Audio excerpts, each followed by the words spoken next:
everyone, and welcome back to Court Climbs. Today's video is just a super chill Q&A.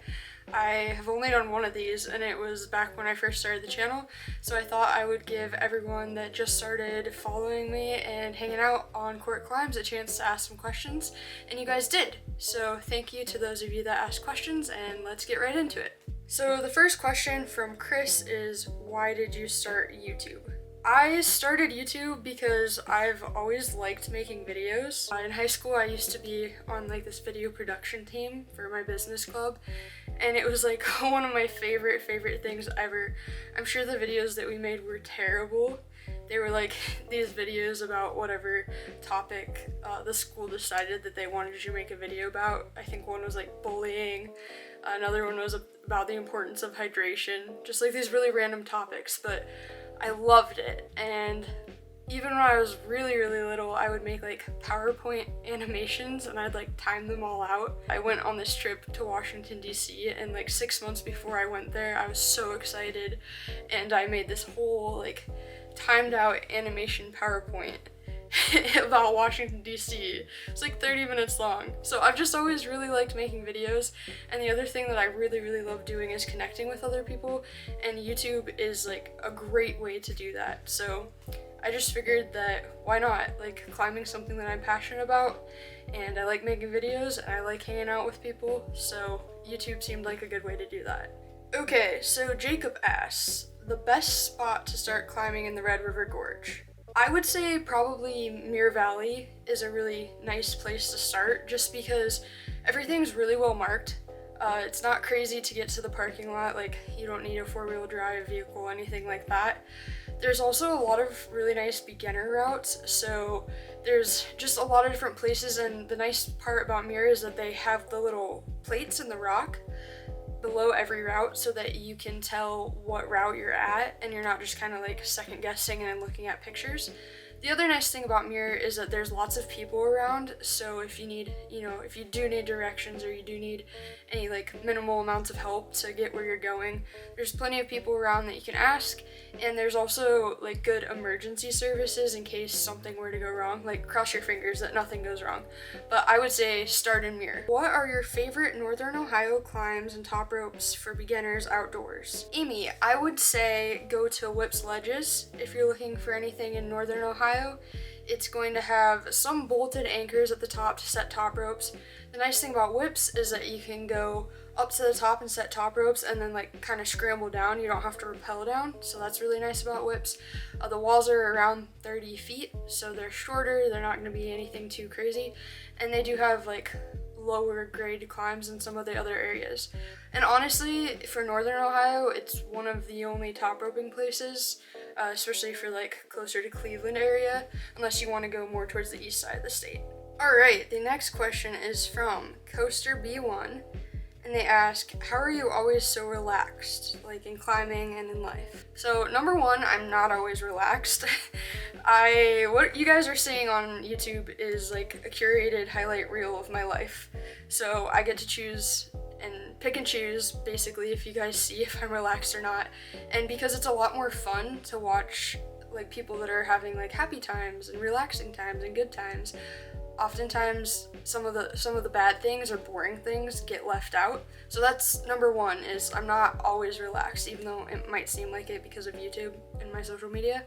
That being said, I am a fairly happy person. One of the things that helps me be a fairly happy person is realizing that there are ways that you can cope with the different stresses in your life. So stress is always going to be there. It's just a matter of how you cope with it.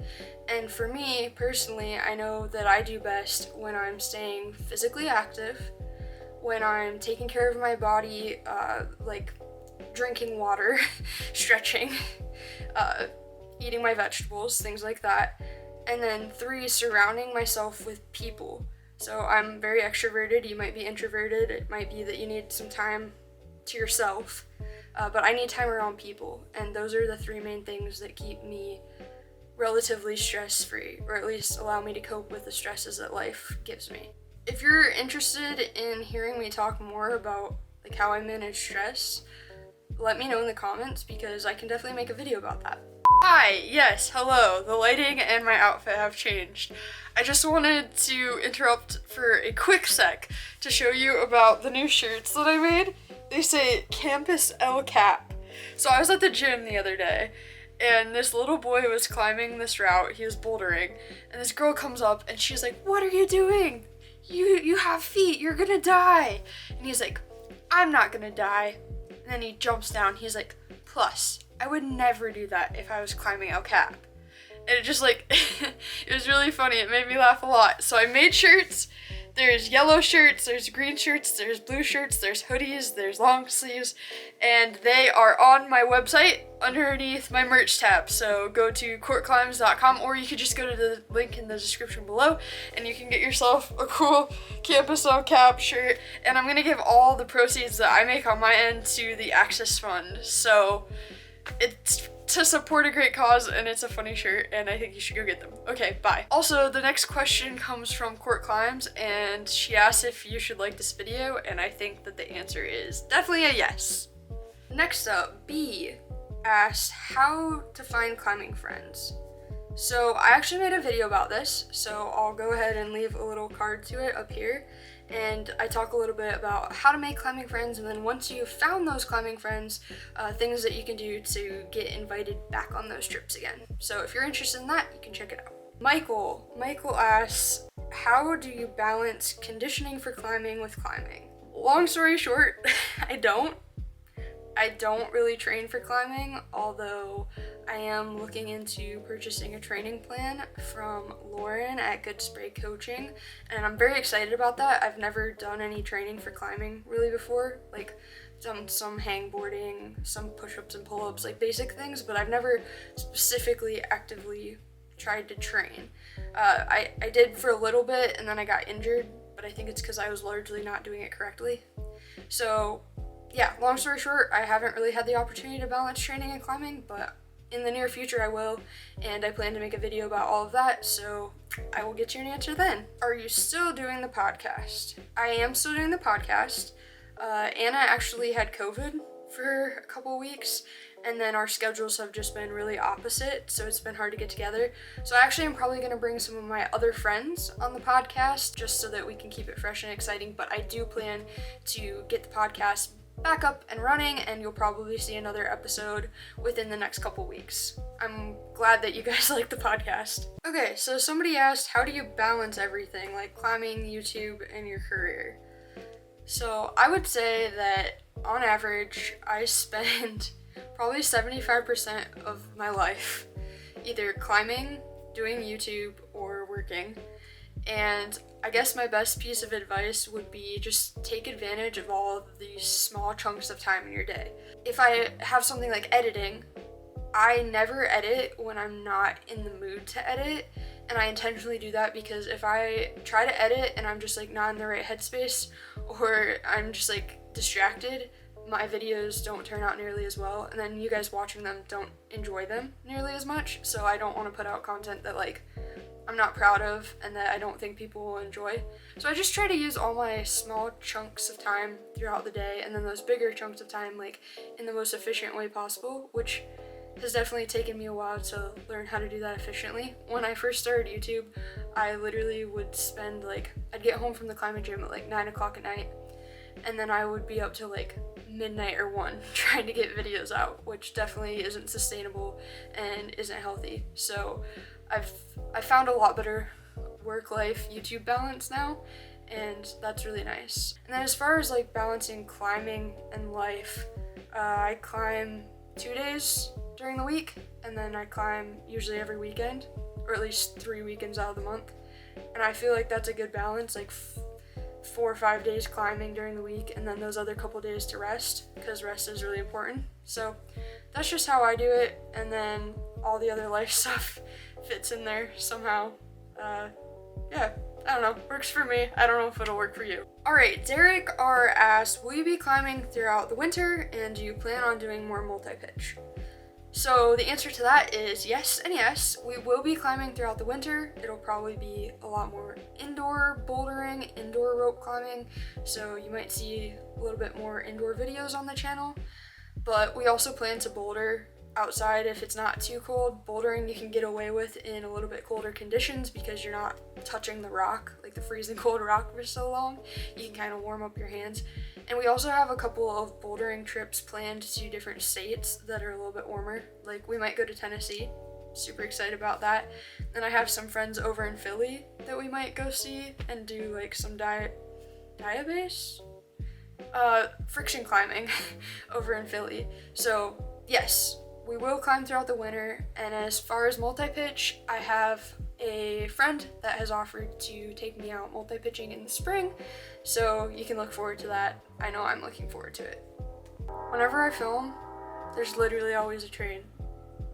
Always. I live right by the rail yard, so I should expect it. But it never fails. How long have you been climbing indoor versus outdoor? Sibo asked that. I've been climbing indoors for a little over 4 years, and then I've been climbing outdoors for 3 seasons. And I guess when I say season, just whenever it's warm enough to climb. So I guess 3 years. D2C24 asks, what are some of your bucket list climbs? I actually made a video like on my last Q&A answering some of those questions, so I'll leave that right here, and you can go check some of those out. I basically want to climb everywhere, but I did highlight a few of the places that I am really stoked about going eventually. Patricia asks, where do you want to see yourself 5 years from now in regards to climbing? So I've been thinking about this a lot lately actually, and although I want to get better at climbing, like ultimately in 5 years it would be cool to be able to climb 512 and boulder V6, like those are kind of my grade goals, but like that doesn't feel deeply satisfying to me as like a 5-year plan. So I was thinking about it, and essentially I just want to go as many cool places as I possibly can, like climbing in every state. I think that's a cool goal. Climbing internationally, yes. I want to meet as many cool people as possible, so like collaborations with other climbing YouTubers or like climber internet people would be great, but also just like meeting people in real life, because I love meeting and talking to new people. Third, I do have a goal to climb all of the 510As in the Red River Gorge, or at least 100 of them. Alex Johnson has a goal. She's just now completing her goal of climbing 100 V10s, but my goal, so like my inspiration was kind of based off her, and I want to climb all the 510As in the Red River Gorge, which they're around 100. So that'd be cool to complete in 5 years. But yeah, I know those goals aren't super concrete for the most part, but I think climbing should be fun and you should be happy when you're climbing, for the most part. So those are my goals because that's what makes me happy. I really liked that question, Patricia, because it made me realize that I'm doing a lot of what I want to be doing 5 years from now, currently, right now, and it made me feel so grateful to essentially be living the dream, you know? So that was a really neat realization, and I just want to say thank you to everyone that asked me questions. I was shocked at how many of you asked me questions, and I hope that you found my answers interesting. And thank you so much for watching my videos. I really appreciate it. I have so much fun making them, honestly. Thank you for watching and stay hyped. Okay, so Amy asks, what are your favorite